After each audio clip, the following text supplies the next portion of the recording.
call this meeting to order, and we'll start with the Pledge of Allegiance.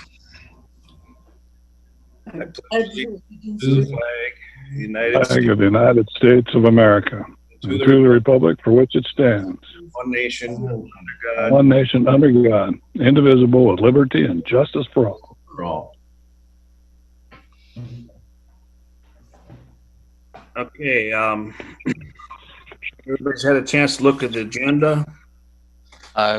Bring it up on screen here for a second. There are a couple of changes. The August 4th minutes are not ready for approval, so I'll strike that.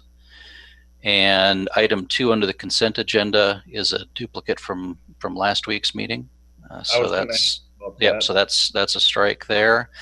And then at the board chair's request, we've added item 8.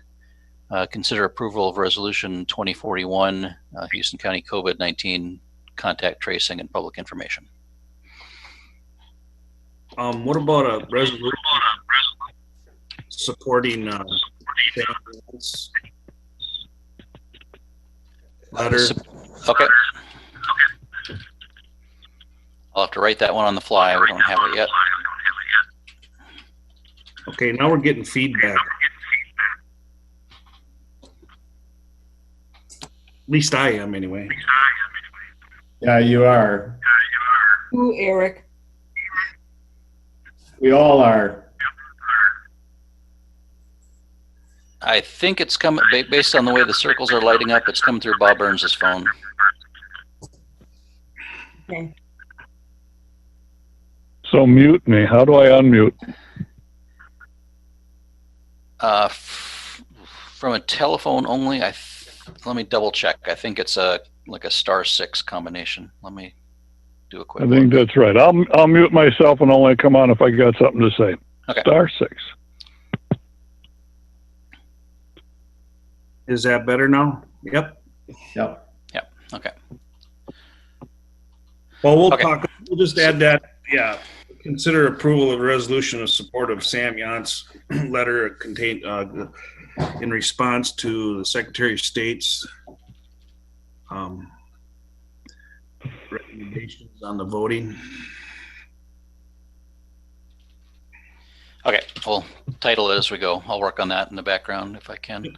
That's fine. Okay. So that's the changes then. Drop in the minutes, drop in consent agenda number 2, and then adding items 8 and 9. Okay. I'll make a motion to approve the agenda with those changes. Is there a second? Second. Any more discussion? If not, we'll do a roll call vote. District 1, Yes. District 2, Yes. 3, Yes. District 4, Yes. and District 5. Yep. Yes. All right, motion passes.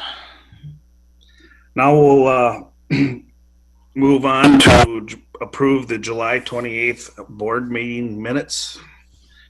Has everybody had a chance to look at those? Is there a motion to approve? I'll make a motion to approve it. I did read through them pretty thoroughly.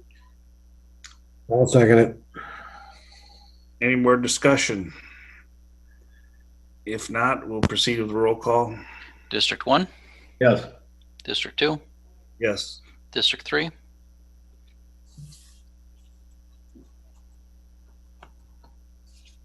District 4, Yes. and District 5. Yes. Motion passes. All right, we'll move on to public comment. Is there anybody that would like to make a public comment?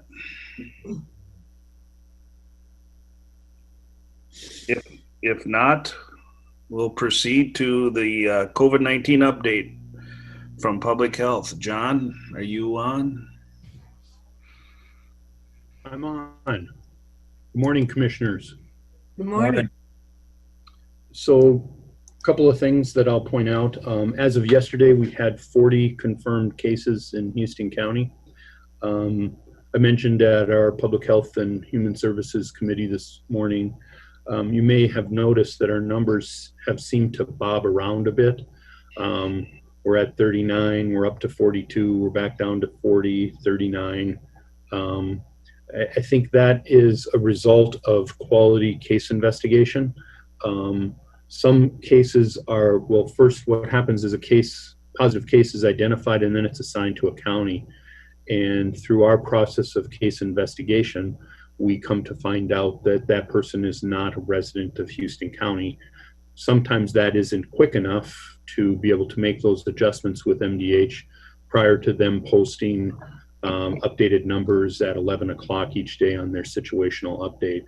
So I think, I mentioned that it's one of the many benefits of a pretty robust effort on our parts to do case investigation and contact tracing. So we've been busy working with school districts as they have been developing and finalizing their plans for the beginning of the 2021 school year. I'm really pleased with our staff. Audrey Stegemeyer, our public health educator, as well as Heather Myrie, our public health supervisor, have been very involved in working with those critical partners in our community as they make decisions during really trying times. So we've got solid relationships there, and I believe we're seen as a resource, and we're working closely with those folks as they are making their plans. To clarify, when the governor put out his guidance with regard to opening schools and decision making and the like, he identified public health as a key partner in that. However, we don't have a responsibility to say either yay or nay to a school district. Our role is advisory, and we really believe that's the right stance for us to have. And we appreciate the relationships we have with our schools and are working really hard to help them craft the best possible solution for their students and for their families and communities. We're also continuing to work with the business community, we really have worked hard to develop a working relationship with business owners as opposed to being seen as an adversary. I know that businesses reach out to us, again, primarily through Audrey and Heather, to be able to get guidance on, decisions they're making in real time if they've got a positive case who's an employee, or decisions they're making to protect staff and or their clientele. And so that's a regular thing. We've done some big events, but also I think that the consulting on a regular basis is something that is ongoing. I've mentioned a number of times the importance of case investigation and contact tracing. And from our perspective, from the very beginning of this public health emergency, we've made a commitment to you, the board, and to the people of Houston County that we would make sure that the information that we're putting out there is based on scientifically vetted guidance that comes to us from the Minnesota Department of Health or the Centers for Disease Control. And where we really believe a county like ours can best weigh in is with case investigation and contact tracing. And so I just want to reiterate kind of what that process is. As I mentioned earlier, if there's a positive case that's identified, it's assigned to a county, and then we do that initial case investigation. We contact the individual, get more information about their contact, what their set of circumstances is, symptoms, things like that, and what they've been told by either the state of Minnesota or their provider or both. And then we identify contacts. And as we've noted before, a contact is identified and defined as somebody who's that they've been within 6 feet for more than 15 minutes. And that identifies who those high-risk contacts are. And then either that case or us will reach out to those contacts to make sure that they isolate. We really believe that that's one of the most effective ways for us to be able to slow the spread of a virus that is spreading through community transmission. Currently, we have 5 people trained to do that work. We're adding at least a couple more. It isn't full-time every day because we don't have that volume of cases, but as you've noted, cases don't come in a real steady manner. Sometimes we'll get several all at once, and all cases aren't created equal. Some the contacts are fairly minimal, some they're pretty extensive. And in the midst of this process, the state has had to switch from a different database that had all of this case information, and they switched to a totally new platform.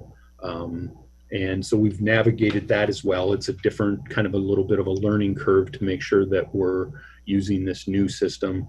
So if you've heard anything about it, it's the transition from what is called REDCap, which I don't know what the acronym stands for, to MEDS, MEDSS. And I should have looked up what that acronym was. They're essentially databases that are used by the Minnesota Department of Health. And all of the COVID-19 information migrated from that now mothballed REDCap program to MEDS. And so we had to kind of do some retraining and things like that.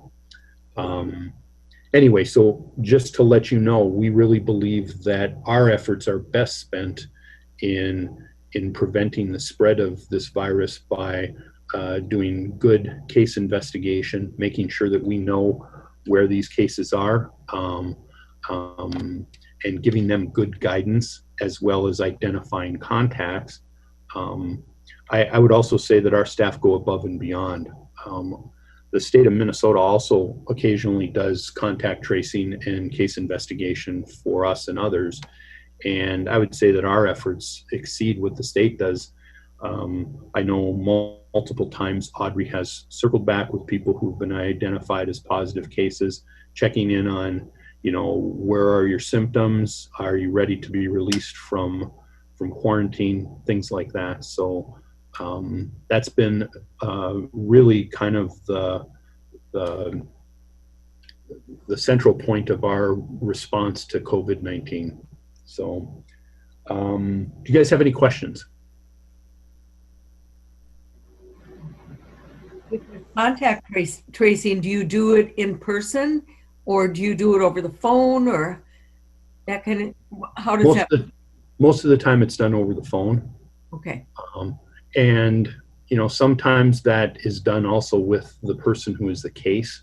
So say they've got a family member, they'll reach out and give them that information and also give our information in case they've got questions.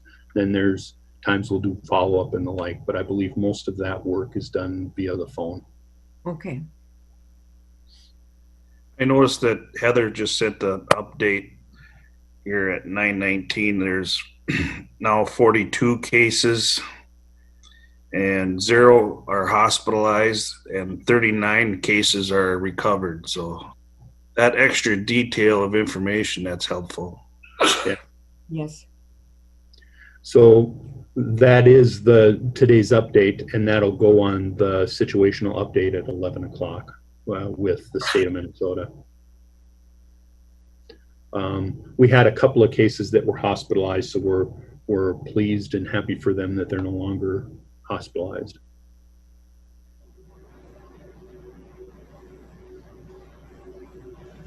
Other questions? If there are no other questions, I want to thank you, John, and your staff and what you're doing, and keep up the good work. Thanks, John. Thank you. I appreciate your updates too and informing us of what we can say and know and everything. That really helps us. Good. We'll continue to do that. All right. Thank you. Thank you. All right, we'll move on to the consent agenda. And we're taking out number 2 because we did that last time. Is there a motion to approve the consent agenda?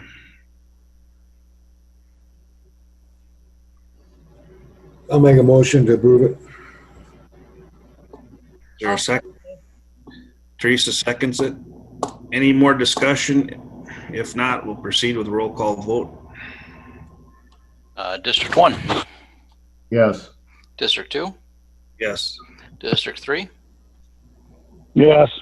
District 4, Yes. and District 5. Yes. Motion passes. Now we'll move on to action items. Action item number 1, consider approving a staff position for a deputy auditor treasurer license center. Tess, you want to speak on this? Yes, good morning, Commissioners.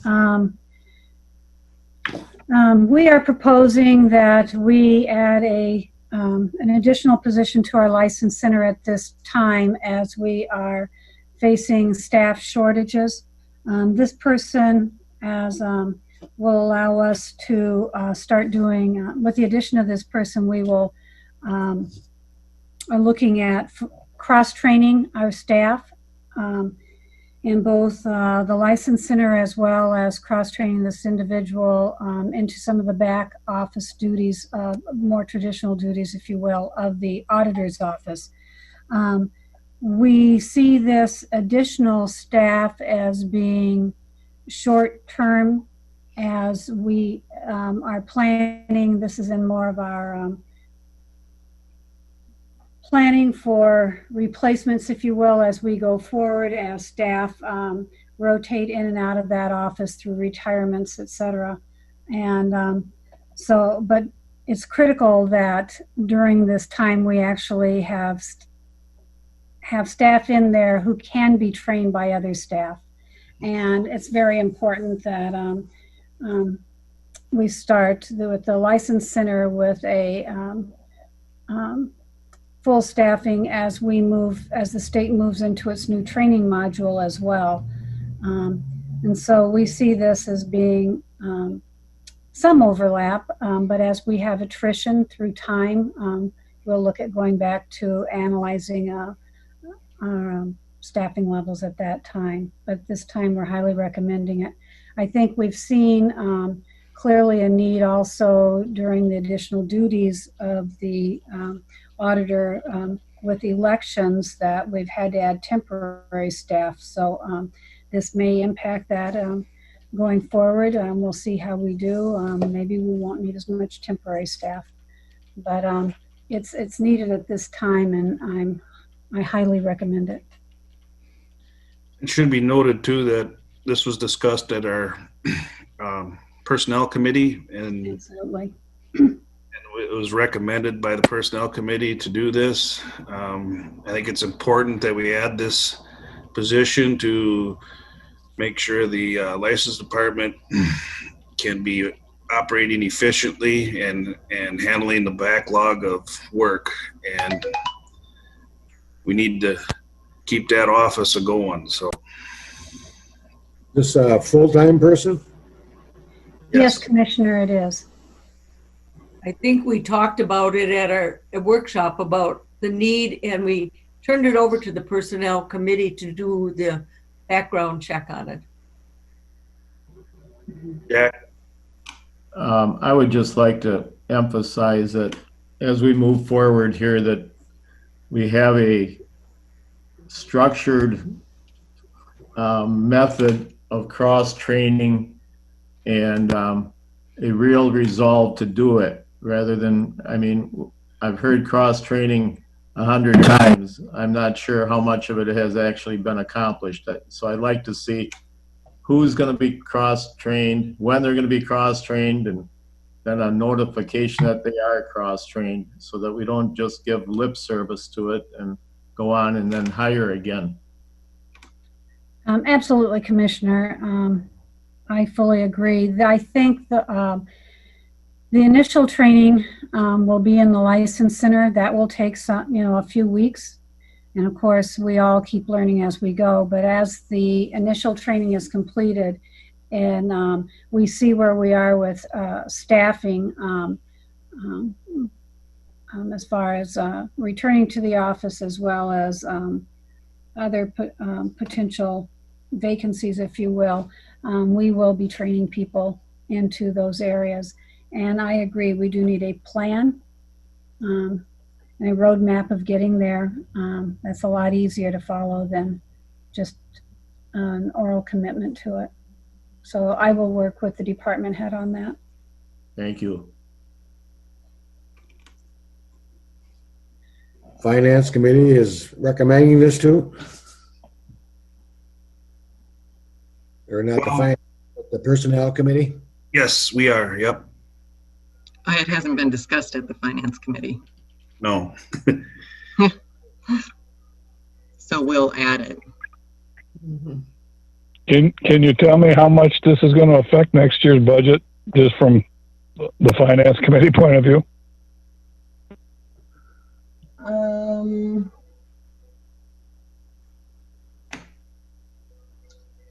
had a spreadsheet open here. That'll be a little difficult, wouldn't it? Because, we probably could use some COVID CARES Act money for the beginning part of this. I don't think that would qualify. Because this is staffing in the direct office. But it's directly related to the COVID shutdown of their office and trying to catch up on backlog. Wouldn't that qualify? For some of it, I'm not saying for the whole thing, but. Well, that would be covering this year's.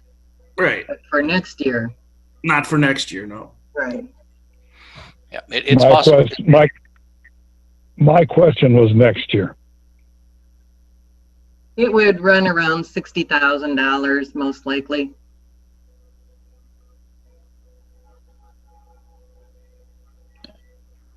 With the insurance benefit, slightly, let's say between 55 and 60.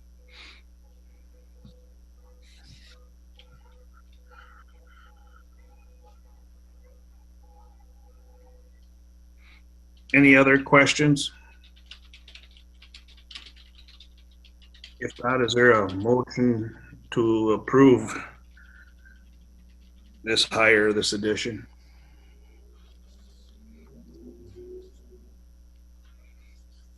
Probably should come from Personnel Committee, but if not, I'll make a motion to approve the addition of a Deputy Auditor Treasurer position. Second. I'll second it. Jack seconded. Yeah, Miller, or Walter and Miller. Yep. Any more discussion? And just clarify that the board is authorizing the use of our recent applicant pool for the hiring, so we don't have to reinitiate the hiring process. I do believe we still have to give the union notification and For that process. It would be a competitive search, but in that we have a recent pool of applicants recent within the last month. It is makes ample sense to use that pool, but it will be posted for the Potential internal. AFSMI. I had to stop and think and apologize.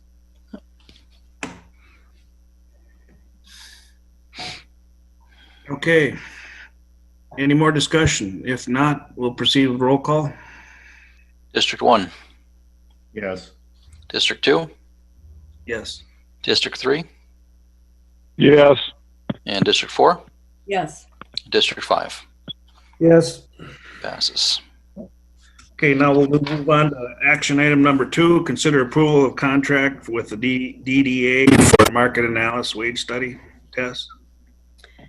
Yes, Commissioners, before you is a proposal of contract from DDA to do a wage study of all of our, across the board, if you will. They'll pick key positions in all areas as their proposal, and they would look at benchmark counties. Now, they have not determined those benchmark counties at this time. They will bring that back. That can be discussed with the board. They have done similar work for several outstate counties. So they do have some experience in doing this, and also the cost is kept down because they've already done very similar work, for instance, for Fillmore County as well as others. When we look at benchmark counties, we'll be looking at, how many miles of road do we have? What's the tax capacity of that county? What are the demographics of the county? That all goes into play, as well as are there certain positions that the market is reaches beyond just southeast Minnesota, if you will. And so it's important to note that to the best of my knowledge, at least in the time I've been with the county, which is 11 years, and in the records that I oversee, I don't know that the county has ever done a benchmark wage study. And so I think it is timely. It's important for both from recruitment as far as a retention perspective, and it's also important with regards to our own internal equity. Part of what this proposal is included in this proposal is they will take a look at all of our union wage grids. They will look at them individual as well as how they play into the county as a whole with regards to wages across, when I say county, county government. So and they'll make recommendations and they will provide options for implementation. And certainly these are just recommendations, but it will be good to know where we're at. We're seeing some salary compression between our bands, and we're seeing others as we've had percent interest over time, where we've seen just a disparity between some of our bands grow. And so it's something that our employees have been asking for, certainly. But it's also something that the HR office feels is important to have as well. It's information, it's important information. Who did we go with before? We had another, Eric and I actually went to a information session at AMC last year with DDA, and the lady was a very good presenter and made sense what we should do. But when we brought it up, I thought we had somebody else already lined up. No, Commissioner. What gets confused, Commissioner Walter, is the difference between class banding analysis and our banding work that we do to set our classifications and the actual wages that go, the wage grid that go with each of these classifications. So what have been working on is our classification and banding study to make sure all of our job descriptions are up to date and an accurate reflection of what the people do and that their classifications are appropriate for that. I'll be working with presenting to the Personnel Committee this week, in fact today, where we're at with all of that. That is a total separate animal, if you will, from doing the wage analysis. Some counties have done them both together. Some counties have not. And so our classifications and our job descriptions are in good shape, and we are ready to go forward with now the next step, and that is the wage analysis. Does that help? And 2 different firms have done this. We use Gallagher and Associates, which is the decision band method that we have, that we report to the state when we do our comparable worth reporting to the state of Minnesota. So would DDA could do both? That's what we learned at that AMC conference, that they did both the wage assessment and wage study and also worked with job descriptions on an annual basis, I understood. Well, they could. I'm not recommending that. I think that's a cost we don't need at our size county. I think wage study is what we're looking at now, and our job descriptions are in good shape.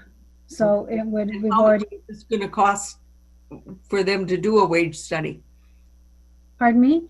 How The much proposed, does it the cost? proposed contract for doing all the work is, I don't have it right in front of me, but it's a little over 19,000. Jeff, do you have that? That's It's what I, 19,250. 20,000. Pardon me? 19,250. 19,250. And where in the budget does this come out of? I don't think Well, it's- that is the question of the day. I think it was not put into last year's budget, so it's not a line budgeted item for this year. We would be looking at general fund. Is this a wage study or a compensation study? I don't know that they're different. I think Pardon? it's two phrases for the same work. Well, I'm just curious. I mean, are we just talking about hourly wage, or are we talking about Oh, I see what you're saying. 11 days of vacation, or versus 7 for most of the larger businesses in the county, and all of that? from what I understand is that this is all encompassing. It takes into all those considerations and all those factors, and especially the one with our tax capacities, our size and stuff like that. So it's tailored for us, right, Tess? Am I wrong on that? That's my understanding, that it's the whole, the pre-tax as well as the post-tax dollars, our post-tax wages. So we're not going to be compared to Hennepin County or Ramsey County here. We're, this is strictly for Houston County and what we as a county can do. And I can clarify further, but that's my understanding is, Jack, that you're absolutely correct. It's a compensation study because that all goes into the mix. Okay, I'll clarify that with them. Okay, I'll ask this one more time, or comment one more time. I don't recall, at least since I've been on the board this time, that we requested this. Being on the personnel committee, it was requested by one or more unions. So why are we not cost sharing with the unions? If they want it, then they can help pay for it. Well, we were told, Jack, that that's not how it works. I know, but that's how I want it to work. I will say, and that's a valid point. I will say from that, just as for the wages alone, that we, looking at our various bands and looking at how, I think it really should be analyzed, because there is some skewing over time, if you will, to when you have percent increases. And we see that in a few of the areas. And so, especially from the bottom to the top, a percent of $20 is a lot different than a percent of $2. So the same percent. So I really do think from an internal equity position, it is something that management would want to take a close look at.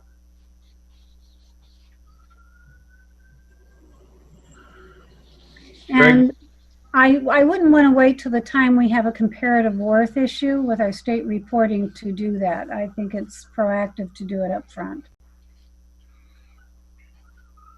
Greg? Tess? I think we should table this for now till we get a little more information. And then the finance committee can look at it for down the road, getting it in the position. Okay. Bob? Yeah, I had a question for Tess. When you read through that contract, there's a blurb towards the end that they'll work with the unions. They're doing this for us. Why would they be involving the unions? Well, if we want them to, they would, we have to, wages are a negotiated item, so we would do it ourselves. That's, we wouldn't be asking them to do that. Many counties do ask them to do that, but we wouldn't want to ask them to do that. We do our own negotiating. I think the line says we would assist with pay options per union negotiations. So I think they would take our union negotiations in account. I don't think that they would be meeting with the unions for input. I know in some counties they have, but we wouldn't be. I've made that real clear that we are not asking them to do that.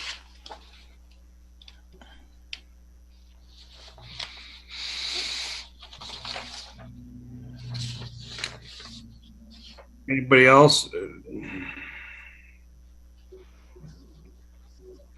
So Greg, was that a motion to a table or? I think I'd make a motion to table it till later on because I'd like to find out a little bit more about it.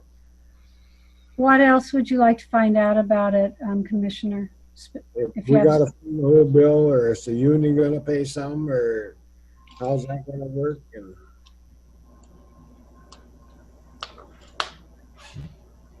give us finance committee a little time, maybe where we can come up with the money too.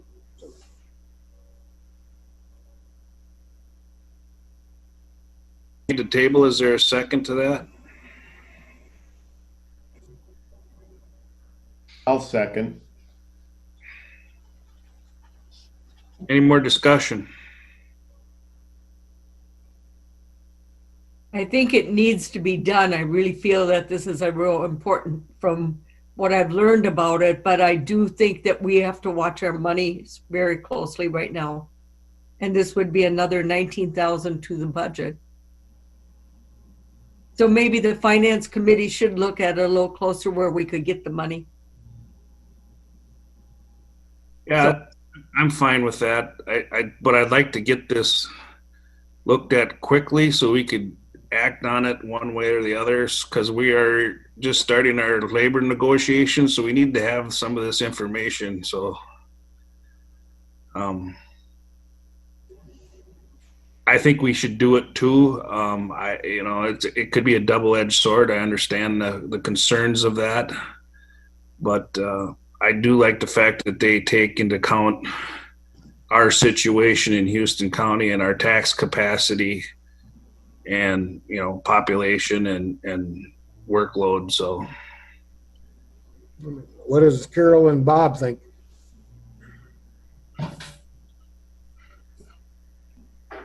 Bob, you want to chime in here?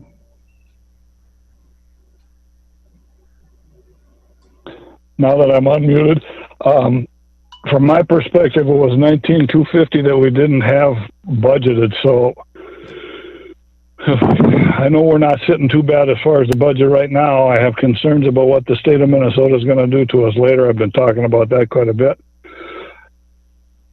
So I go along with Greg as far as tabling this till we got a little more information and a little better handle on what we're going to do financially. That sounds right. Okay, motion's been made to table and it's been seconded. We'll proceed. If there's no more discussion, we'll proceed with roll call. Are we tabling it till the next meeting after the finance committee meeting? Yes. Yeah. Okay. Yep. Okay. So we could deal with this next Tuesday. Or a week from Tuesday. I mean, 2 weeks from Tuesday. At Well- our regular big meeting. Yeah, I suppose. Because then the finance committee meets just before our regular, Yep, that's fine. okay. Just clarifying.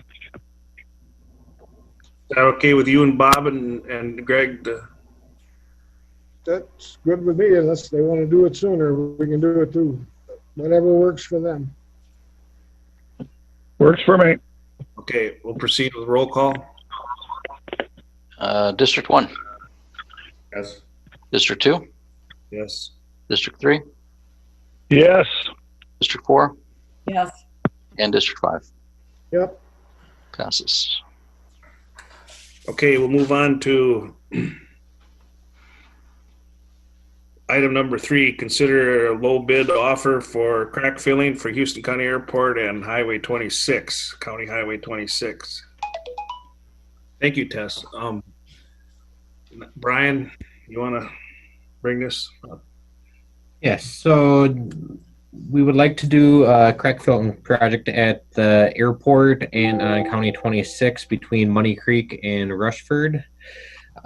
We put that out for quotes, knowing that this project is a little bit different than some years, and that if we get FAA funds or MnDOT aeronautics funds, it changes some prevailing wage requirements. So we kept this project a little bit smaller this year. Received bids from 4 firms. The low bid was Fardner Asphalt Sealers LLC, came in at $2.04 per pound for a total of $20,400. The other quotes we received are $41,000 and up. So Fardner's was definitely lower than everyone else. This is a budgeted item. We had $20,000 in this year's budget, so this pretty much lines right up with our budgeted amount. My recommendation is to approve Fardner Asphalt Sealers for this as submitted. I was worried there you were going to say it was $2.40 per crack. No. We wouldn't have enough money for that. So.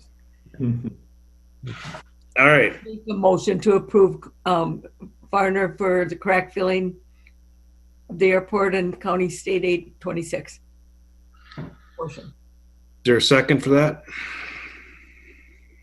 I'll second it. Any more discussion? If not, go ahead, Teresa. It was a good price. I heard about it in committee. Okay. We'll proceed with roll call. District 1, Yes. District 2, Yes. District 3,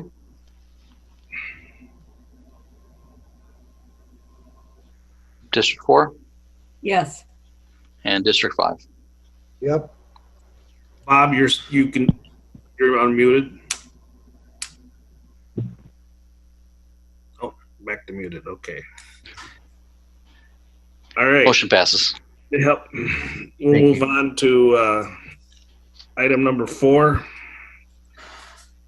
Conditional use permit for Abnett Properties for rock quarry. Aaron? Morning, Commissioners. I have a recommendation from the Planning Commission to approve a conditional use permit for mineral extraction in an ag district. This is an application from Abnett Properties and John Abnett. This location is near the existing Abnett quarry. It would be an additional 36 acres that they would excavate under a separate permit to the east of that existing property. The condition comes with 10 conditions recommended by the Planning Commission. First, I guess I'd be open to any questions that commissioners might have.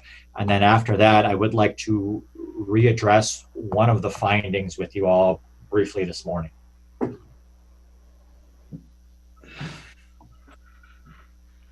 Jack?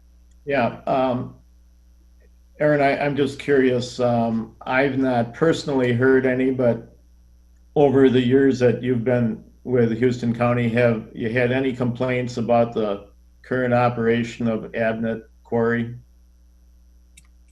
I have not, no.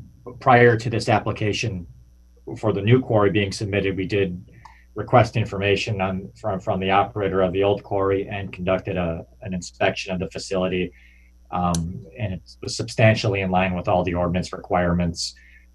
And those are the modern ordinance requirements. The Abnett Quarry, the existing Abnett Quarry, operates under a CUP from the Crescent Township. It was granted in 1980. So not a lot of rules back then, but still the operation as it actually occurs is substantially in line with the county requirements. The only area of non-conformance was the setback from the eastern property line, and that's the property that they are now proposing to purchase, and that this recommendation I'm bringing to you today is for. So that would make that infraction null and void, seeing as how he's going to purchase that property. It's also my understanding that they have permission from the neighboring property owner to go within the 50-foot setback requirement. We just don't have that in writing. So if for whatever reason this isn't approved, they've informed me that they could provide that. Yep. I have never had any complaints about the Abnett Quarry at all. I think they've done a great service for our area over the years. Question. Go ahead, Bob. With regard to this, who's getting the, when you look at the Bauer deal in there, who's actually getting the quarry? Who's getting the cup? I mean, Abnets are getting it and they're selling the cup with the land? Or a Bauer, you know, I look at this Bauer deal and it kind of confused me a little bit. Right. So the cup would go to Abnett Properties LLC. The principal, that is John Abnett. We processed the application based on a enforceable option to purchase that they provided. It was signed by both Abnett and the Bauers. Okay.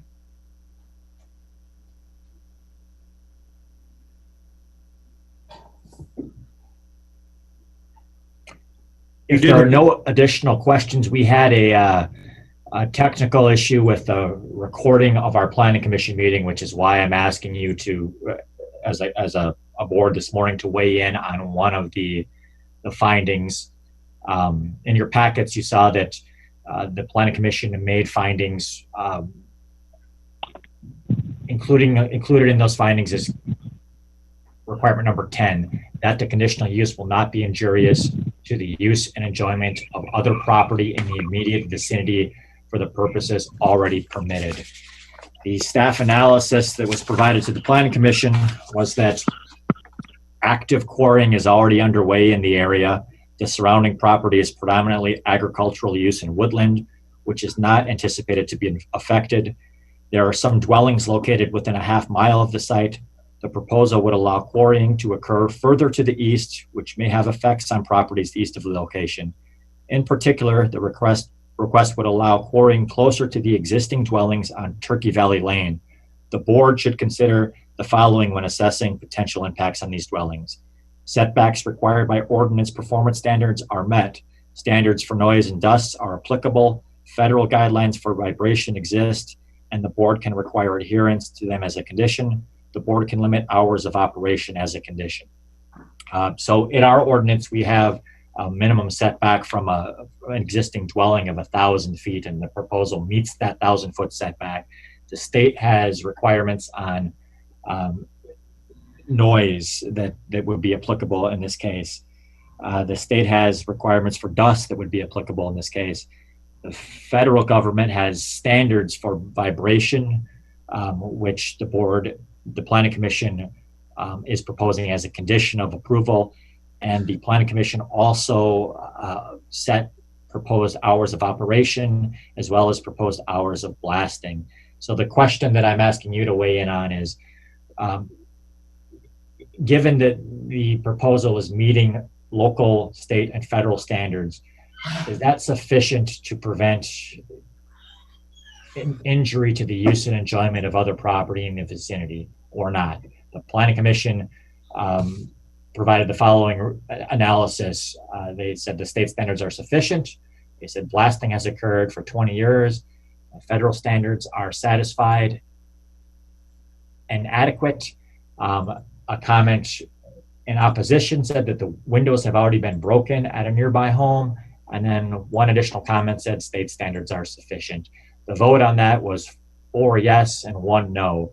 So I guess I'm just asking you as a county board this morning to provide your own reasons or reaffirm what the planning commission's conclusion was here.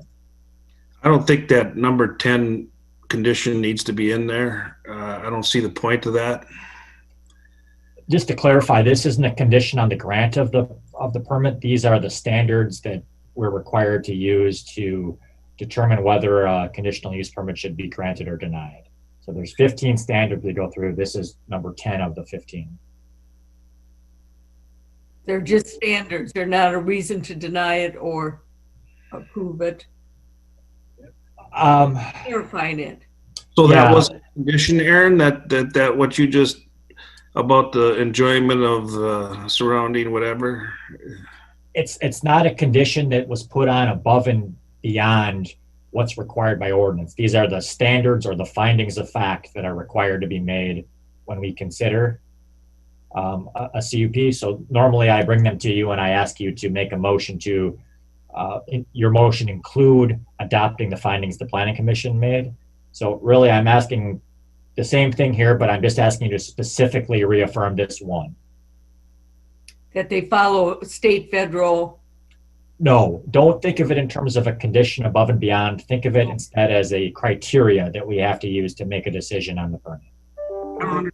Why, I don't understand why we have to pull that one out specifically and address that. Well, you wouldn't have to. I guess I'm asking you to. My worry is because we had an issue with our recording, I'd like to have this specific condition recorded and in the record. Yeah.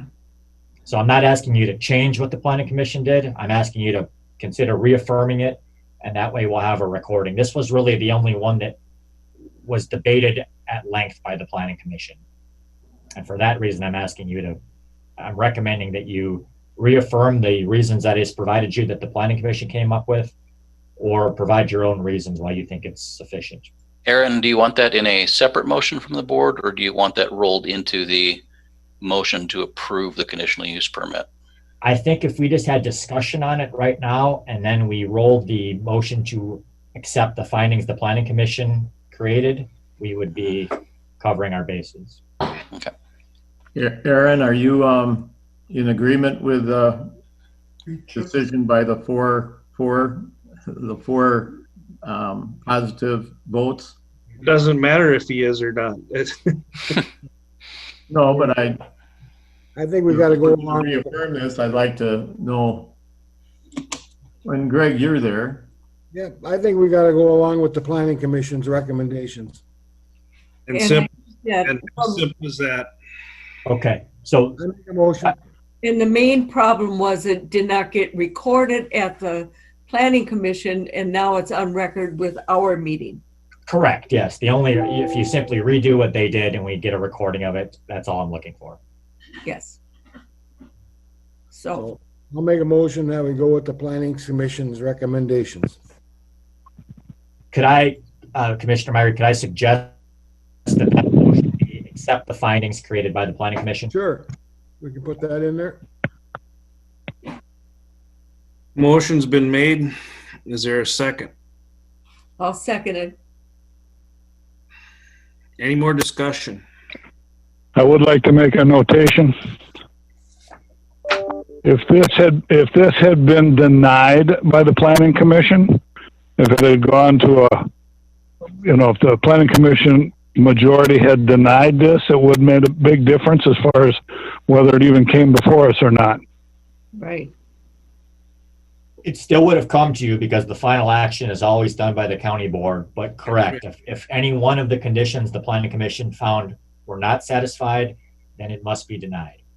Mhm. Any more discussion? Motion's been made and seconded to approve the CUP for Abnett Properties. Oh, I guess I must have misunderstood. The motion at this point was just to accept the findings. Is that, or did I misunderstand? I think you made a motion to approve the CUP, didn't you, Greg, with the conditions? I make a motion to accept the conditions of the Planning Commission and their recommendations. And all the conditions that they put in. That's a motion to approve the CUP with all their conditions listed. And Teresa Bleed seconded it, and that's what it is.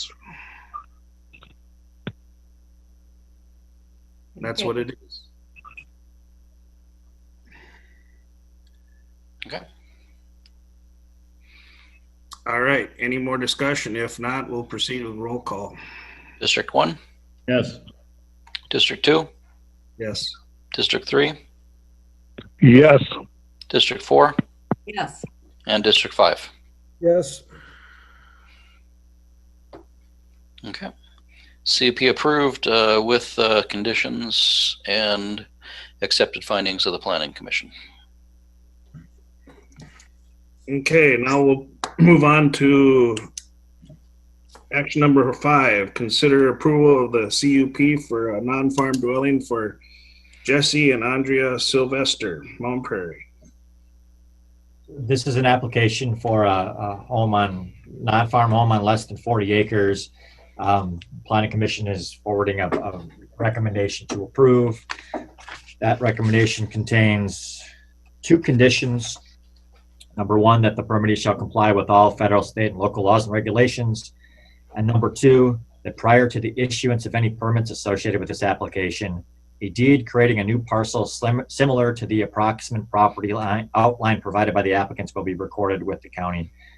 Condition number 2 is simply making it so they need to create the parcel before we issue the permit. During their application, they showed us an approximate parcel outline, but so that we record the CUP to the correct parcel, we would like them to have that formally created before we issue the permit. And that was communicated to the applicants, and they had no issue with that. I'd be open to any questions anyone has on this recommendation.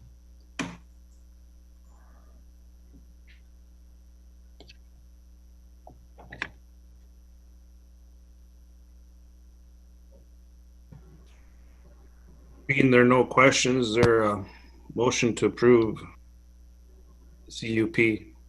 So move. Second. I'll make a motion. Motion's been made and seconded. Any more discussion? If not, we'll proceed with roll call. District 1, Yes. District 2, Yes. District 3, Yes. District 4, Yes. District 5. Yes. All right. Motion passes for the CUP for the Sylvesters with the 2 conditions noted by the Planning Commission. Okay, we'll move on to action item number 6. Consider approval of the CUP for Northern Natural Gas, Crescent Township. So again, Planning Commission is recommending approval of this CUP. This CUP would be granted to Northern Natural Gas. They provided a lease option for the property on which they would locate it with their application packages. The Planning Commission has included 2 conditions with their recommendation. Number 1, the permittee shall comply with all federal, state, and local laws and regulations. And number 2, the permittee shall install screening to minimize the visual impact of the facility. And actually, they've included a screening plan in their application as well. Be open to any questions anyone may have on this application.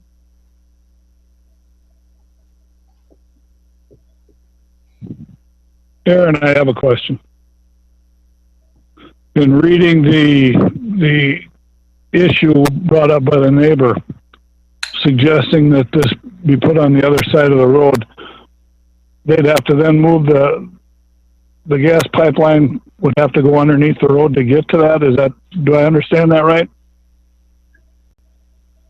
I believe they're online, and they may be able to speak to that if you would want more information. But from the Planning Commission discussion, my understanding was that the geology was simply not optimal on that side of the road. Because it's so much more of a slope. Perhaps. But is the gas pipeline underneath the facility where it's proposed to be, or is it underneath the other side of the road?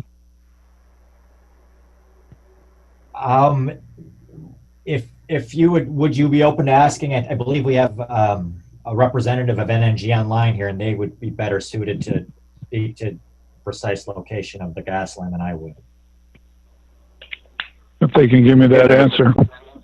Sure. Yep. This is Mitch Kleiss with the Right of Way Department, Northern Natural Gas. Thank you very much. Yes, sir. Our existing the proposed station does need to go over the gas line. The gas line actually crosses County Road 25 there. It's been there since 1960. So the gas line is pre-existing, and it's on both the north and south side of the road, obviously.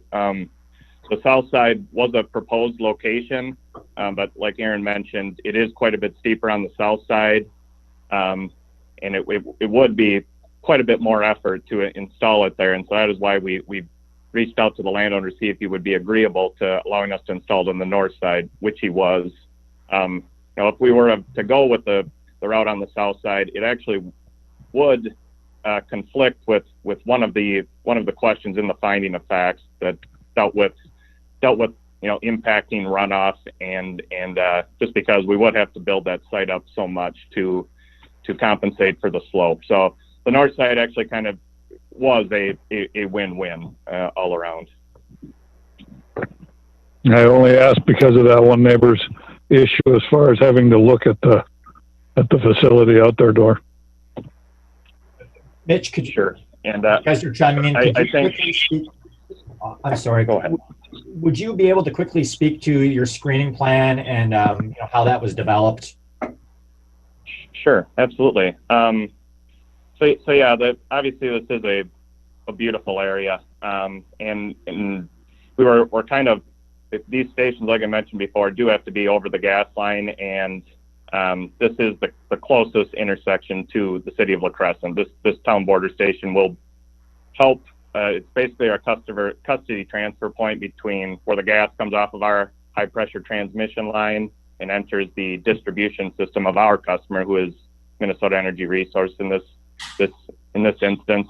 And then their distribution system obviously feeds the city of La Crescent and the surrounding area. Because this site was this crossing is the nearest to the city, we were kind of at an impasse there. So we worked with the landowner, and obviously that was a sticking point with him as well, Mr. and Miss Malinowski, the screening. And so we actually reached out to them and asked if they would reach out to a local landscaping contractor and basically just provide us with an estimate of what they wanted to see so that we knew they would be satisfied, which they did. And then we submitted that with our conditional use permit application documents.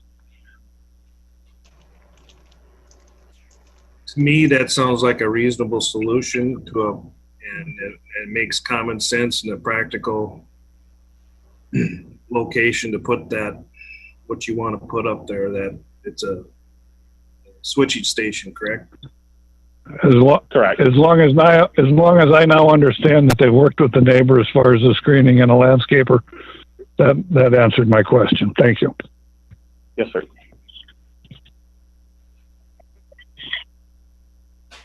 Okay. Any more questions? If not, is there a motion to approve?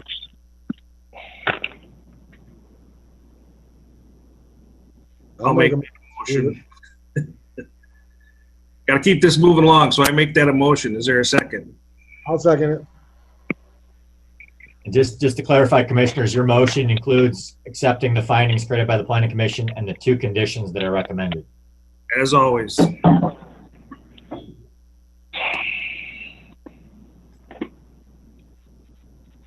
Any more discussion? If not, we'll proceed with roll call. District 1, Yes. District 2, Yes. 3, Yes. 4, Yes. and District 5. Yep. All right, CUP granted with the recognizing the findings and the 2 conditions by the planning commission. Thank you, commissioners. Thank you, Aaron. All right. We'll move on to action item number 7. Consider approval of property tax abatement from due to a 2019 property split. Cindy, are you on? Yeah, I'm here. Can you hear me? Yep. Yes, in 2019, we had approximately 23 parcels, give or take, that went from 2 owners to 4 owners one at 50%, one at 25%, and two at 12.5%. In this change, there was a lot of items that had to be changed. It took me well over a week trying to get it back to where it should have been. There were a couple errors made where maybe a complete split didn't actually, they was maybe overlooked one parcel, or one parcel wasn't done exactly correctly. It's pretty difficult to do. There's a lot of numbers involved, a lot. And so they brought it to our attention, and I went through it, and to the best of my knowledge, I think it's correct right now. And I'm just asking you to please give them the abatement, because they did, I think they even lost part of a homestead on it during this transition. When was this first brought to your attention? Oh, you know, I can't answer that. It's been a while. I'll guarantee you that. It's been a few months, but it was something too that I knew would take many, many, many hours to correct. So it was something you didn't want to just start when you were in the midst of many phone calls, because you just have to restart every time. You lose your track. And that's probably what happened the original time when they were working on it. When you get interrupted in a workflow, that's usually when the errors occur, is during an interruption. So I tried to put it so that I would have fewer interruptions. So it's been a while. I can't tell you the exact day. Sometime this year, if that's what you're wondering. It's been like maybe since they got their report in April. I'm not sure of the exact date. Any other questions? A question for Cindy with regard to the taxes on that of the abatement. Did the individual parties pay taxes and somebody else paid taxes on the whole works, or what are we abating here? Okay, here's what it was, Bob. It was two brothers that owned the land, and then one brother split his half between himself and his two sons. So it was all within the same group. Whether one of the individuals paid more or less, I don't know. But they, and I don't even know what the bottom line is going to be until Donna does her end of it, because there were so many parcels involved in this. But basically, I think that they were overcharged because of the homestead and the way that it was split. Because if you remember,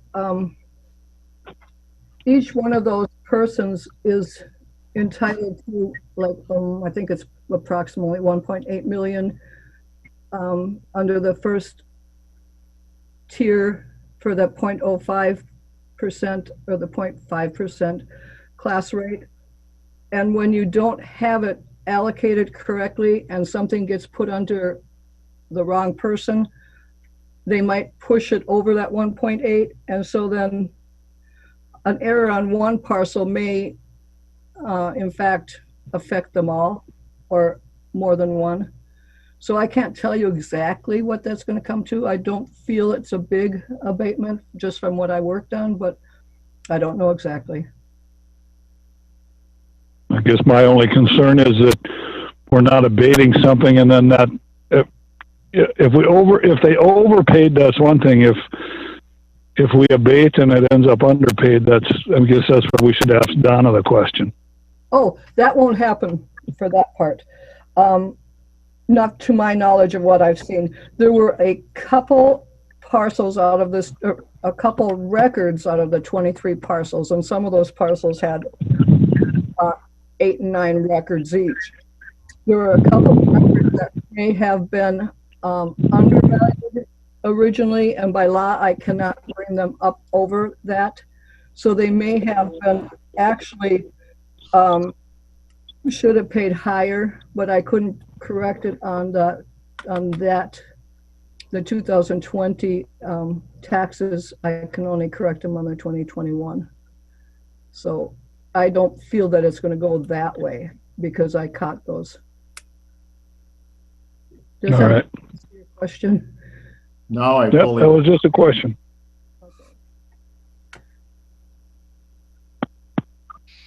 Anything else? Is there a motion to approve property tax abatement for Mark Schulte? will we be informed then exactly what the abatement amounts to at some point? Yeah, we could, once Donna completes that, we could bring that forward. I know that when Donna and I spoke last with the election, she was concerned that would she have to do it immediately? And since the other half of most, if not all of these properties isn't due till November, you know, I assured her that she wouldn't have to drop everything to do them. I don't know, Jack, when she can get you that, but I'm sure that if we request that from her, she'd be more than happy to give them to us. It is public knowledge. Commissioners, this is Donna. Yeah, I usually wait until it's approved by the board before I do anything, as far as do the process that I do to figure out the abatement. But I can certainly let you guys know if you want to what the outcome is on each parcel, if you'd like to. That, or Donna, if you maybe just combined it to a total, because, you know, to give out 23 different ones isn't going to give you the same idea as that one.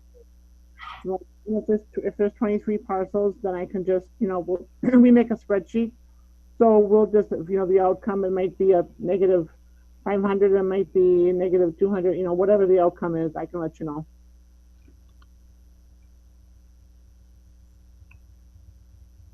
Well, if we're following correct procedures and this is due and so forth, I'm not asking for a outline of the 23 parcels or whatever, but just curious what kind of an impact this ends up being. Yeah, no, it's a very simple process for the most part. It'll probably take me half an hour to get it completely finished, and then I can just, you know, I'll let you know what the final number is for the whole entire works. Okay, thank you. Mm-hmm. You're welcome. Any more questions? If not, is there a motion to approve the tax abatement? I'll make a motion. Is there a second? I'll second it. Any more discussion? If not, we'll proceed with roll call vote. District 1, Yes. District 2, Yes. District 3, No, I'd like to know the dollar amount first. District 4, Yes. and District 5. Yes. Donna, Passes. Donna, Yes, I'm here. is there any way that you could do that and give them the dollar amount and then undo it if they don't pass it? We passed it, so if you could get that dollar amount to Bob, Donna, that'd be appreciated. I don't think this is going to be a big dollar amount, so. No, I'll get it done this afternoon for sure. Unless some critical things come up, but I don't think it will. So I'll get it done today. Thank you, Donna. And that is one thing you might want to bring up the elections. It is the election day today. Oh yeah. Voted. Your plate is full, I understand. So, all right. Now we'll move on to action item number 8, the resolution supporting Houston County Public Health and their policy on COVID-related numbers. Jeff's got it on screen for everybody to read. For Bob's sake, since he hasn't seen it and doesn't have screen, I'll read it quickly. Be it resolved, the Houston County Board of Commissioners recognizes the efforts of Houston County Public Health and Human Services to provide case investigation and contact tracing as the most effective way for the county to assist in controlling and preventing the spread of COVID-19 within the county. And be it further resolved that the Houston County Board of Commissioners recognizes that community spread is occurring within Houston County and surrounding communities, and identifying locations as a source of COVID-19 spread is counterproductive. Instead, the board recognizes spread occurs person to person, and the same level of vigilance should apply no matter where our residents find themselves. Further, the board encourages all businesses and residents to continue to comply with state and federal guidance to prevent the spread of COVID-19. Jeff? Yes. Just one point, you've got contract tracing instead of contact. Okay.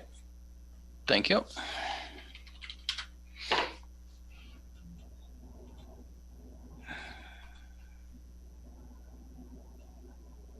Everybody's had a chance to Yeah.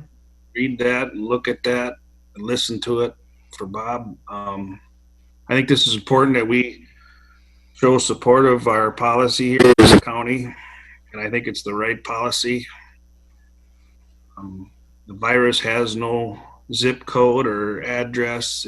It's out amongst the whole area, and we need to take our precautions and from that approach with our social distancing and hand washing and mask wearing. So I make a motion to Approve resolution 2041 for contact tracing and public information. Okay. I'll second that. Any more discussion?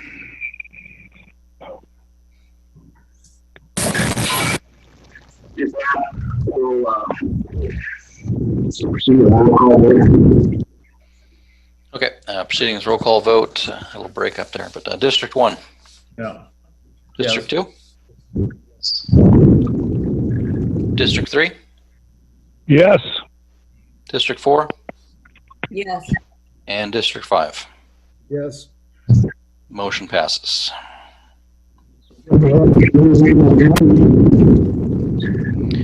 Okay, Eric, you're coming through broken. If you could repeat that, please. It's all right.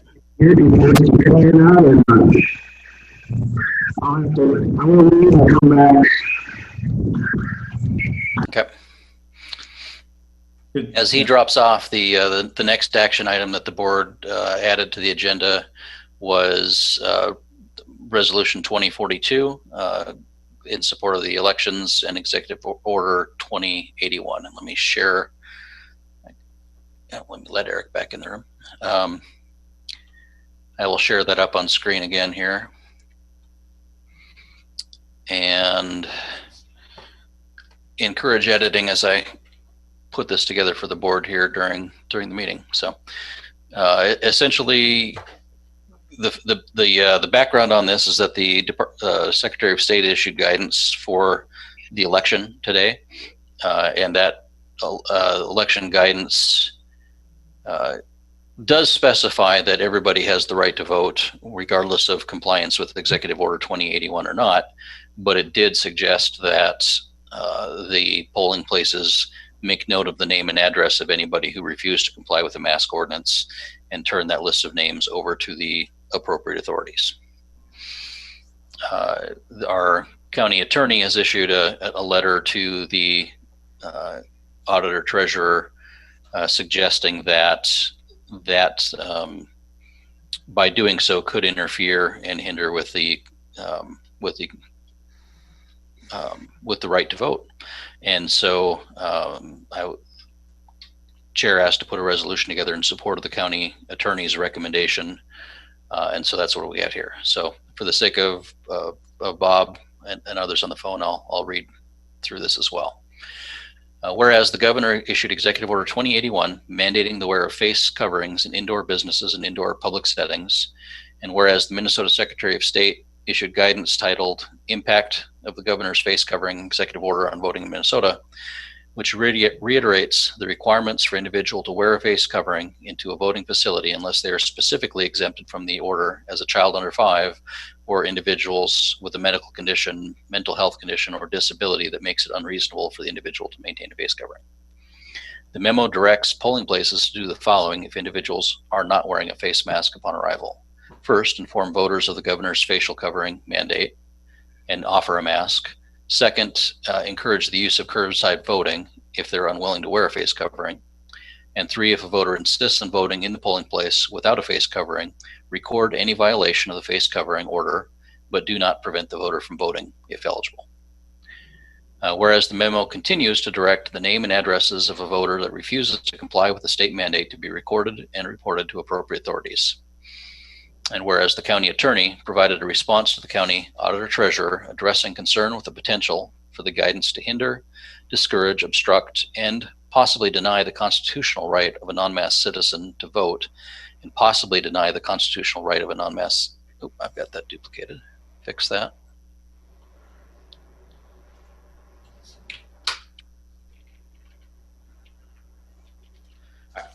Therefore,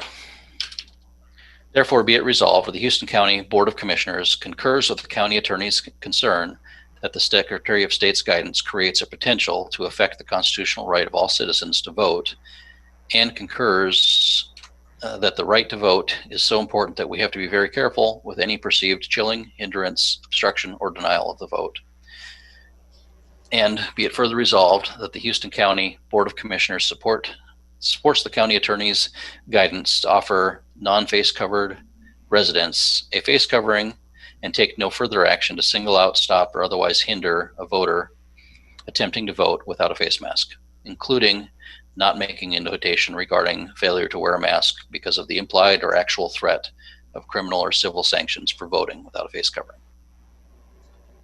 Jeff, I think we should take out that part where they offer a face mask. I don't think that needs to be part of their duties as election judges, is to go to that extent to offer a face mask for voting. Okay, I know that we have, through the state's grant, have provided face coverings to all of the voting locations. So they have them available to offer to people. But we don't have to put it specifically in here. That's fine. No, I don't think that needs to be in there.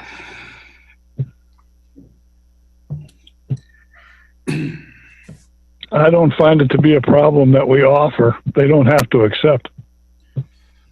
I just think we should just not go there, because if someone comes in to vote and doesn't have a mask, I think we should just let them vote, do their thing, and they can leave.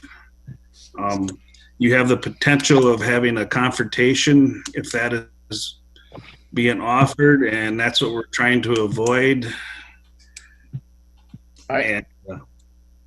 Eric, we're also trying to avoid spreading the coronavirus. Jack, this is different. This is a constitutional right to vote. I don't think we need to add this in there, because I think to make this as simple as possible, let people vote and they can leave. I mean, that's just. Well, if you reread what the governor said, they've got numerous options to vote, and to have them come in without a mask. Are we going to have a stopwatch on? Are they going to walk up and down in front of the people? Are they going to hang around and cough? Jack, they cannot loiter or stick around. They have to leave. That's part of one of the rules that's already in place. They have to leave. So. Yeah, but then you just talked about a confrontation. So the guy said, "I'm not leaving. It's my constitutional right to." No, that's not true, because it's already ruled that they cannot stay around afterwards and loiter. You have to leave. And if they created disruption, then there's an incident log that you can put down and record that. So I personally don't have a problem with asking somebody, "Would you like a face mask?" I mean, some people just plain forget to bring them. I've done that. I don't have a problem with making the offer myself.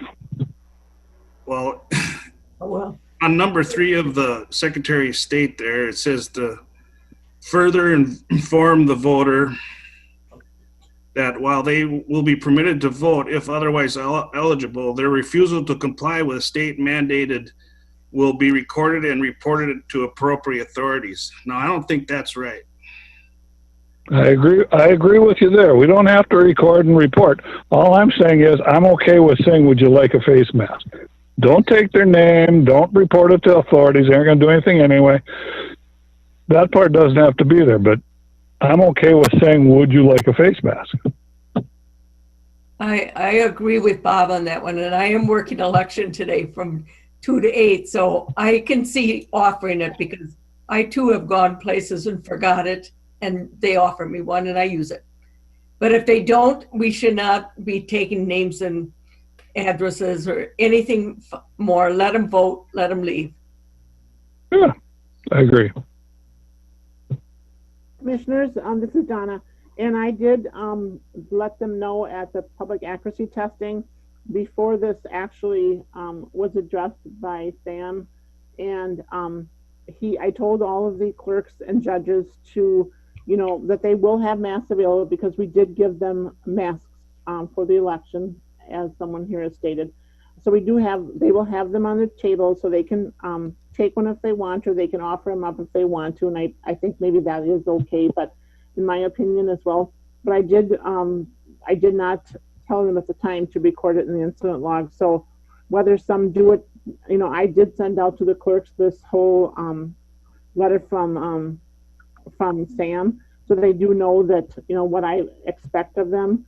And please, Teresa, if when you go to the polling place, you can mention it as well and just make sure they're not doing it. But they should not be recording it in the incident log. But there are some clerks who just feel like they have to put down every single thing, and that's fine because it's not going to go any further if they do happen to put someone down. So I'm not worried about it. It's not going to go anyplace else if they do happen to do it by accident or just feel that they have to do it just because they want to do their job, But at the same time, they all have a box of masks, so I think that I personally think it's okay that they offer it up just, if they forget it, to bring it in.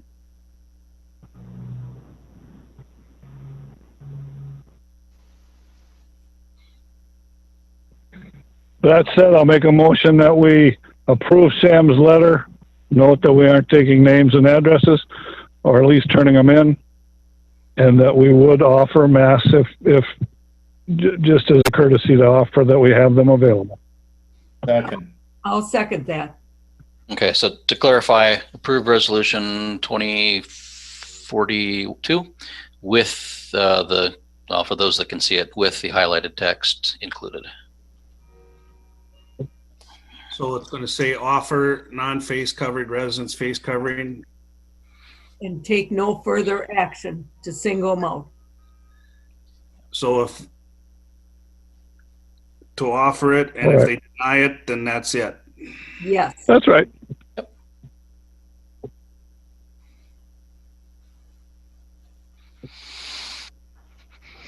Okay, motion made by Commissioner Burns, seconded by Walter, correct? Yes.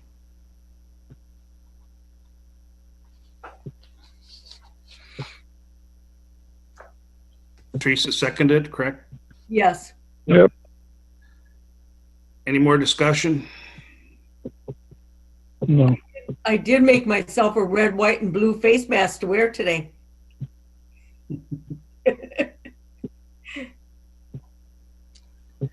Good for you. If not, we'll proceed with roll call. All right, District 1. Yes, please. No. District 2. Yes. District 3. Yes. District 4. Yes. District 5. Yes. Motion passes 4-1. Okay, now we'll move on to discussion items, administrator updates. A couple things. I met with Brownsville, met with La Crescent Township last night and answered and addressed some CARES Act funding questions for them. As a result of that discussion, they have chosen to retain $10,000 to cover any expenses that they may come up with. They're looking at some polling place expenses beyond what the election CARES Act money covered, and then turn the rest of the money over to the county to use for the economic assistance program. So that puts at least $15,000 additional into the business assistance program. I think the commissioners are aware that Caledonia has chosen to do their own program, and so won't be contributing. The EDA committee last week approved and finalized the application, and so we are ready to launch with the business economic assistance program on August 14th. I'll be meeting with Allison and Carol tomorrow to iron out some of our process details for receiving those applications, reviewing them, vetting them, and preparing them for EDA to review, and then ultimately for the board to approve those. Otherwise, from a CARES Act perspective, all of the cities have requested and received their CARES Act funding. So far, I've confirmed that Brownsville Township and La Crescent Township have requested their funding. I don't have confirmation on the rest of the townships if they've accepted or received funds yet. We do get a monthly report from the state showing that. So, and today is our first deadline to report any use of the funding if we have, and we at this point haven't allocated, so it'll be a simple report to return.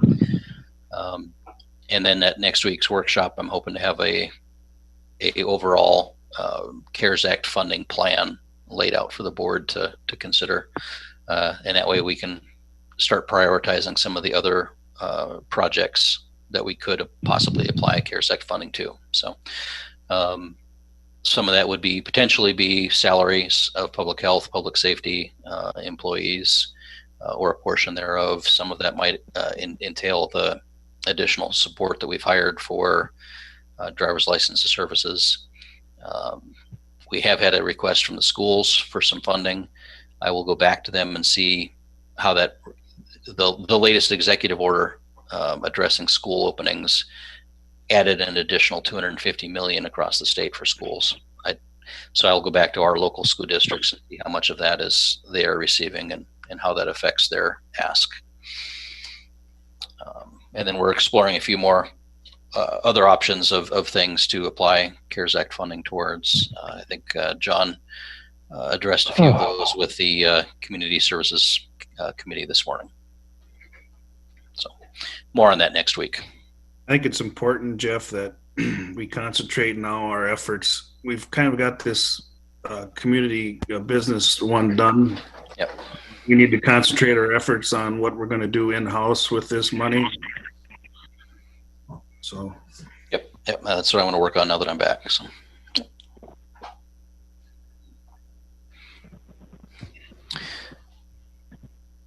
Anything else? I think that's what I have for now. Yep. Is the application on the website yet or not yet? August 14th, it's going to be posted on the website. That's the official launch date. So. Okay. And could a business use it for future improvements like, outdoor seating, that kind of thing? Or is it just to cover their past expenses? Is that all in the application? It's in the application, and it is to cover the period of 1 March until 1 December, essentially. Okay. So it is possible to use it for some future modifications like outdoor seating, but it would have to be expended during this time frame. Okay.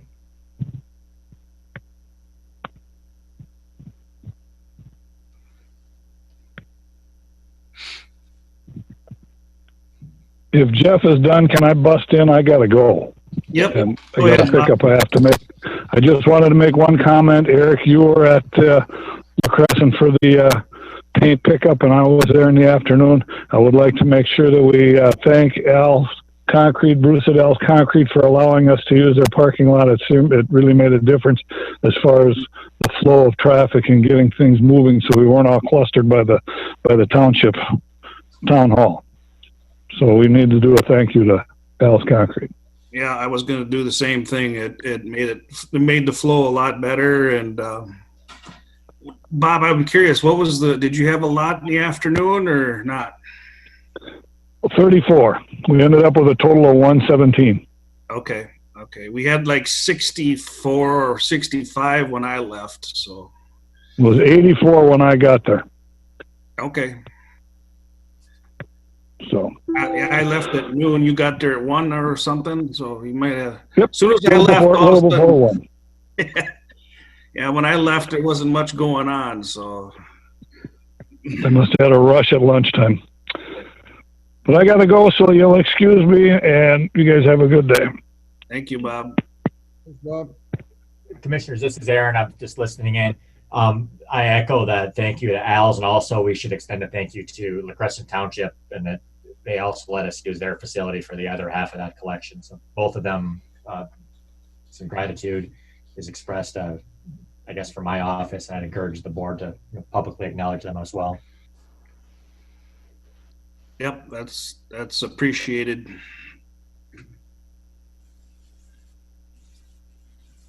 Okay, who wants to be next?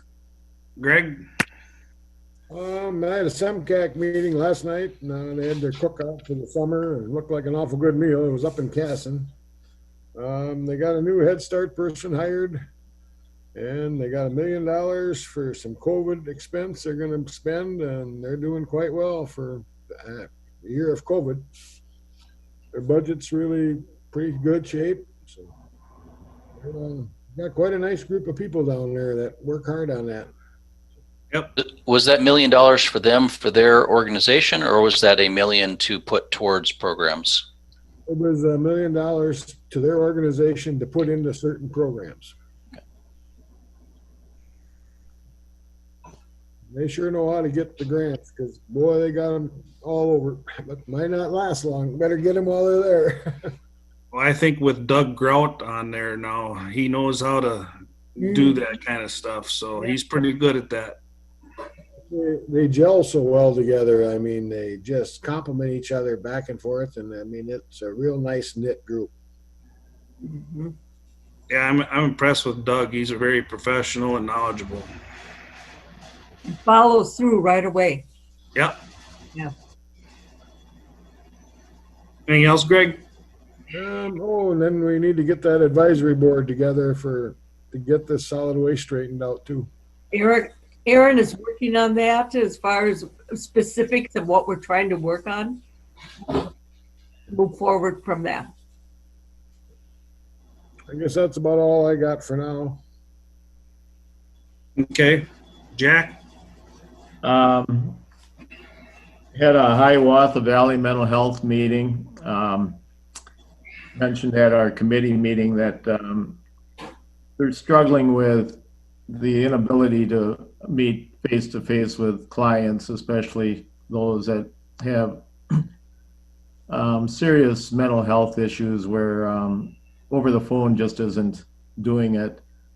They talked about a potential open house for the Caledonia location, and we talked about maybe the second round of our CARES money could be used for the Caledonia location for whatever needs they may have after their move there.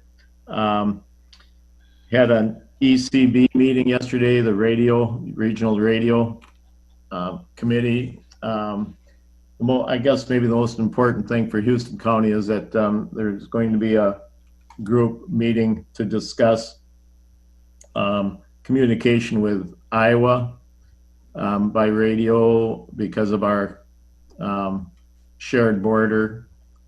Some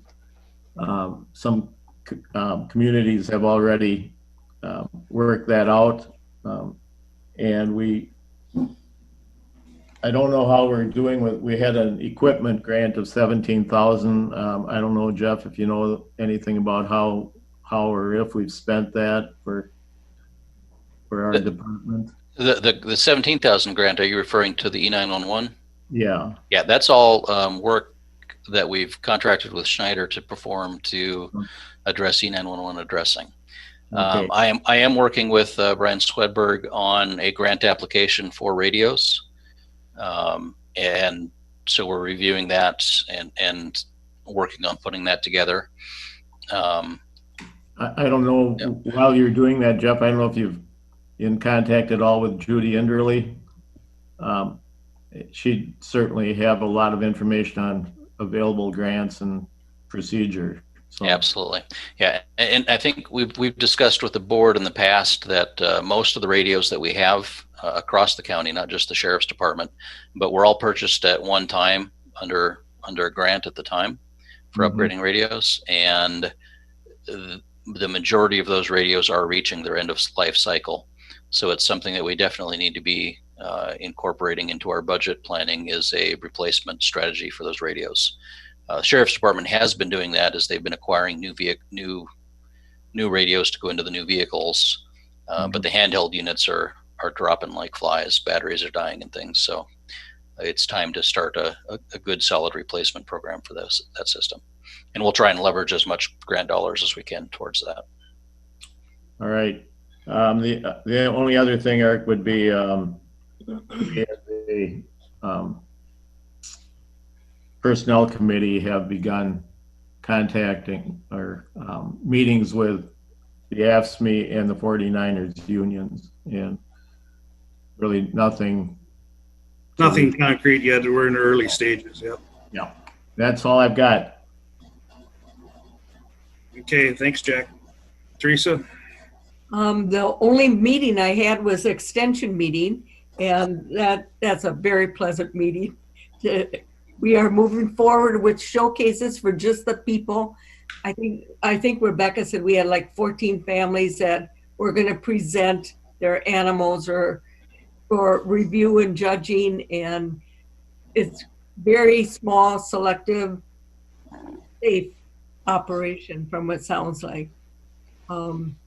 She's been doing quite a bit of stuff. If you get the Argus at all on the 100th anniversary for Houston County 4-H, and she's been asked to compile a book or a summary of all these articles and things in Houston County. And Eric even brought out it could be a fundraiser for us because it really is interesting. I know I read them all. Most of Mike Cruz's, our educator, does most of his with Zoom or webinars, that type of deal, because we can't meet in person right now for state extension. Eric, you have anything that you remember from the meeting that was? Yeah, Mike was looking into the possibility of creating some, for farm safety days that was canceled last time around. He was looking at making videos on each station that covers certain, specific events, and doing a recording of that and just have it for a backup in case it gets canceled again, or maybe a supplement to to give to the schools to use for their curriculum to put in their classrooms. So I think that's a good idea to have an alternative, and it doesn't take too long to make those up. And he presented a sample of that. On one of them was for PTO entanglement, and that was pretty good. So, and you can get creative in some of your production. You could, show examples and record that all, and so that'd be good. Yeah, that part was very interesting to me too. The power takeoff of safety. I think the person showing it had lost an arm, and yep. And then the fundraiser part was brought up. Rebecca's concerned about the lack of fundraising because of the fair being closed. The 4-H food stand is not going to be happening, so that's a major fundraiser to them. I know there was a couple of suggestions. Maybe one of them came from me, but about using your rainy day fund. They do have some money saved. Yes. There's an endowment plus a savings. I know the endowment is in the University of Minnesota's name, but it's supposed to be dedicated to our county. So, right. If they could tap into that I think this would be an appropriate time for them to use those funds, given the year that we've had. So,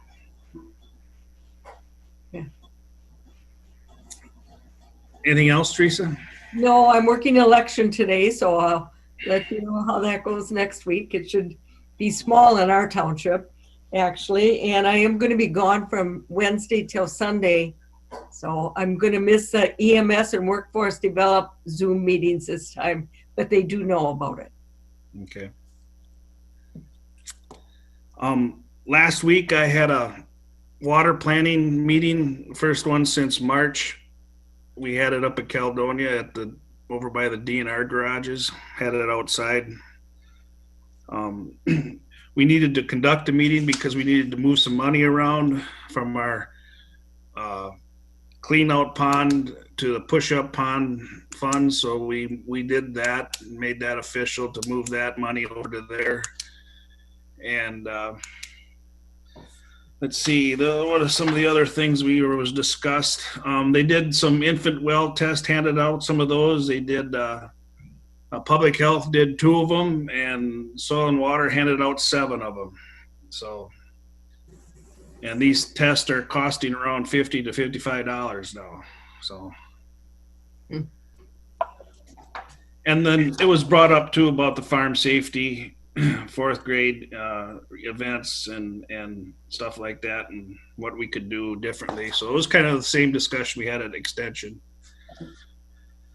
Amelia was there, did a report. She's doing feedlot visits now again, and she brought up some not an issue, but wanted some guidance on some of their money that they can use towards a loan for new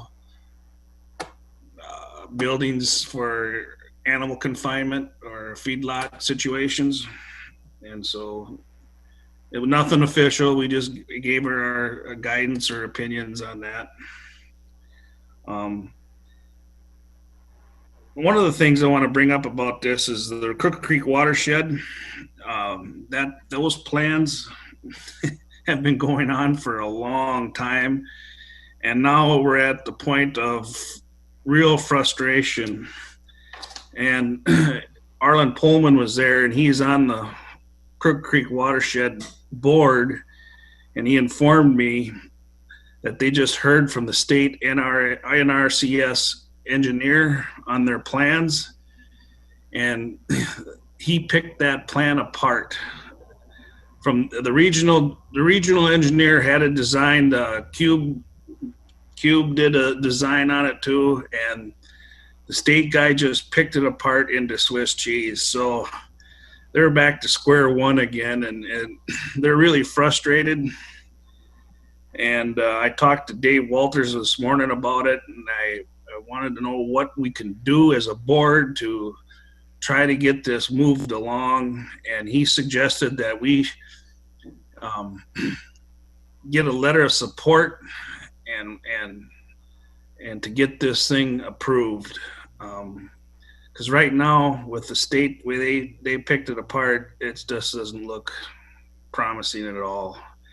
So I asked Dave to email Jeff those findings from the state engineer and what his I don't know what you want to call it, his critique of the engineering plan. And I think we should, as a board, try to get something together and show a letter of support and encouragement to get this thing approved. It all boils down to a lot of it that nobody wants to take responsibility of the engineering plans. So, I mean, really, I mean, it's just crazy. So I just want to bring that up. Well, I think you got to push that because they'll lose their money pretty quick if they haven't already. So. Yep, and that's what they're afraid of. And this is a perfect example of we want to get some money put on the ground and get it to use and make it better for the erosion control and stuff like that. And it's getting to be so complicated and complex and expensive that you just want to throw your hands up in frustration and say, what are we doing here, you know? So is that a new young state guy or something that he's giving us such a hard time? Or? I don't know the details of that, but the thing is, the regional guy approved it. Q4 did the engineering plans, and this guy just picked it all apart. So Must not like us for some reason. yeah, I don't know. Also want to bring up, we had a highway shop meeting here. Jack attended in Zoom there. Jack, were you in on the whole thing there at the end? Or? I couldn't, I wasn't on Zoom, I was on the phone and Oh, that's right, yep. yeah, at some point somebody's battery died and so I fell off, but then Brian contacted me afterward and so I was filled in on pretty much what I missed. It was a good meeting. We were able to sit down and go through some of the nuts and bolts of the building and what we would like to see and get more detailed quotes on it. There were some small changes done on what we wanted to do as far as bathrooms and hallways and walls and stuff. The biggest change probably was the heated garage area. If you guys remember, we had a cold storage building at the end of that. It's all connected, of course, but it was brought up that if we were ever going to keep that or heat that at some point, and of course we told them no, that was always going to be cold. Well, then it was brought up that, really what that was going to be expensive, because if it's going to be permanently cold, you'd have to have extra frost protection at the footings, and then of course you have to have the wall and a door, and he said that would add a lot of expense. He said it would be cheaper in construction wise if you just made it all heated, and the only extra expense would maybe to the cost of heating that, but we weren't, it's not a lot of footage comparably to the other heated part. So we instructed them to go ahead and make it all heated and see what that would bring us. And nothing's finalized, of course. So, and then we made some changes to the car wash part. So I felt very comfortable in what we were doing, working with Weezers. They're very smart people. And know with their experience of what we really need and what we don't. So Good. It was encouraging. Good. And by making that cold storage area heated now, then we didn't need to have these extra little rooms for the electrical panels and the water and all that stuff.